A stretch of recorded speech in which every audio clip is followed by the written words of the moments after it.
Tu as sûrement déjà vécu ça, quand quelqu'un s'exprime sur les réseaux sociaux et que soudain, en regardant la section commentaires, tu aperçois un flot de haine, juste au moment où tu t'y attendais le moins. On en a tous déjà fait l'expérience ou été témoin. Il peut s'agir d'un seul mot ou de tout un tas de commentaires. Parfois, c'est un réel cocktail de haine qui inclut racisme ou grossophobie, en plus de la haine des femmes. Lorsque tu es témoin de haine en ligne à l'encontre d'une autre personne, intervenir peut parfois devenir intimidant. Que faire si tu ne sais même pas par où commencer ou si personne d'autre n'intervient? Que faire si, par inadvertance, tu aggraves la situation? Et si tu deviens à ton tour la cible de ce flot de haine?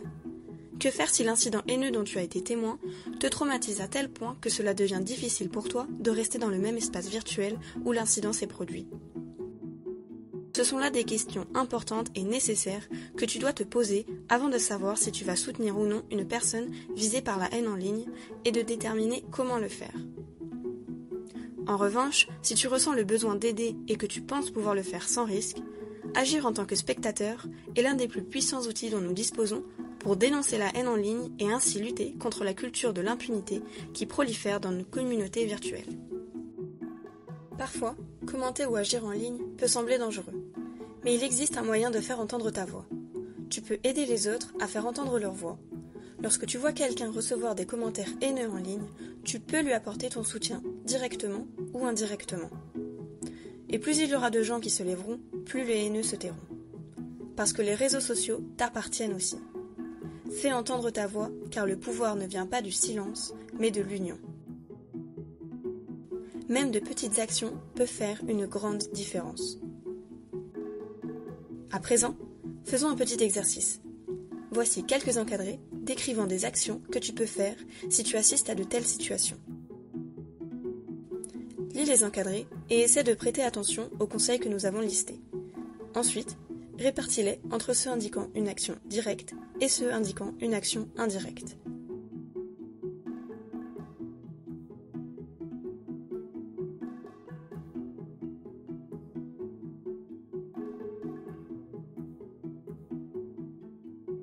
N'hésite pas à mettre en pause la vidéo pour avoir le temps de lire tous les encadrés.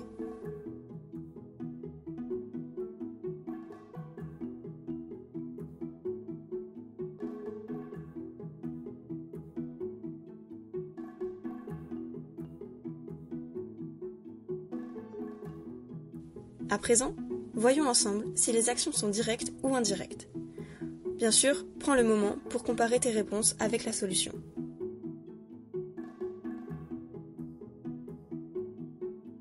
Cependant, sache que chaque situation est différente et qu'intervenir en ligne ne fonctionne pas toujours. Parfois, les gens sont bien décidés à faire du mal. Ils sont convaincus d'avoir raison et parfois même les deux à la fois. Dans ce cas, il est préférable de se désengager ou d'utiliser d'autres tactiques. Alors, fais preuve de discernement.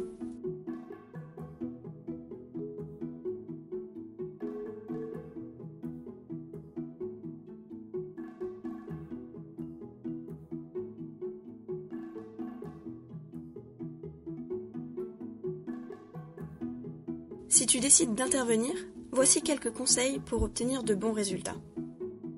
Reste calme. Si tu es un peu énervé, attends un peu avant de répondre.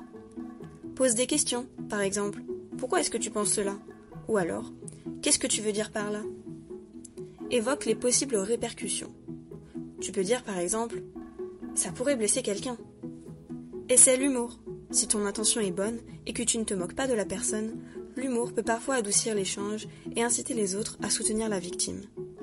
Réplique avec des images ridicules, intelligentes ou drôles, sans blesser la personne, afin de désamorcer la situation.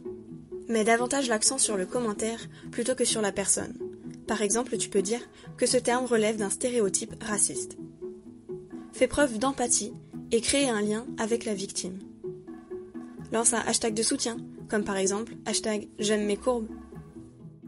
Voyons à présent si tu peux deviner les choses à ne pas faire lorsque tu essayes d'intervenir en ligne. Tu as quelques secondes pour remplir les cases vides.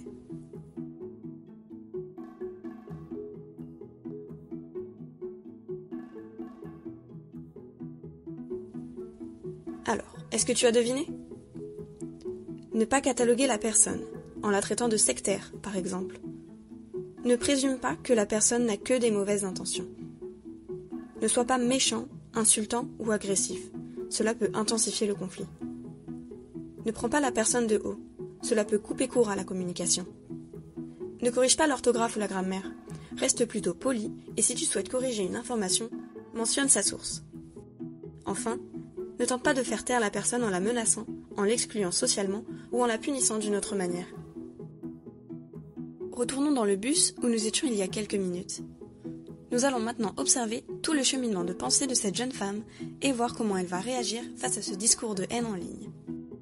Je ressens le besoin d'écrire quelque chose. Je ne peux pas tolérer de tels comportements. Ok. D'abord, vérifions mes paramètres de confidentialité. Je n'ai pas envie que mon nom ou que mon mail apparaissent sur mon profil. Il serait temps qu'ils comprennent que ce commentaire est vraiment violent. Pour moi, ce n'est pas normal de faire ça. Waouh, c'est génial ce que cette fille écrit sur la positivité corporelle. Elle a l'air vraiment fière de son apparence. Bien dit ma belle. J'aime. Ok, écrivons ceci. Waouh, je croyais que le sexisme et le racisme appartenaient au passé. On ne doit pas se rabaisser à poster des trucs comme ça sur les femmes. Black Lives Matter et tous les corps sont beaux. À présent, la jeune femme fait une capture d'écran afin de signaler le commentaire à l'équipe chargée de la confidentialité et de la sécurité de TikTok. Comme d'autres plateformes, cette équipe prend diverses mesures afin de mettre fin à la propagation de la haine, notamment en supprimant le contenu associé, en s'abstenant d'afficher les réponses aux commentaires, ou alors en redirigeant la recherche vers des conseils donnés par la communauté afin de l'informer des politiques contre le contenu haineux.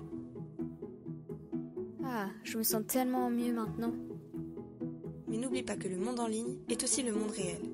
Ne diminue pas la gravité des expériences vécues en ligne en suggérant à la victime que ce qui lui arrive en ligne n'a pas autant d'importance que ce qui lui arrive hors ligne. Ce qui se passe sur Internet a de vraies conséquences sur nos carrières, nos relations privées, notre santé mentale et notre productivité. Il se peut même que cela se répercute sur notre vie hors ligne et vice-versa.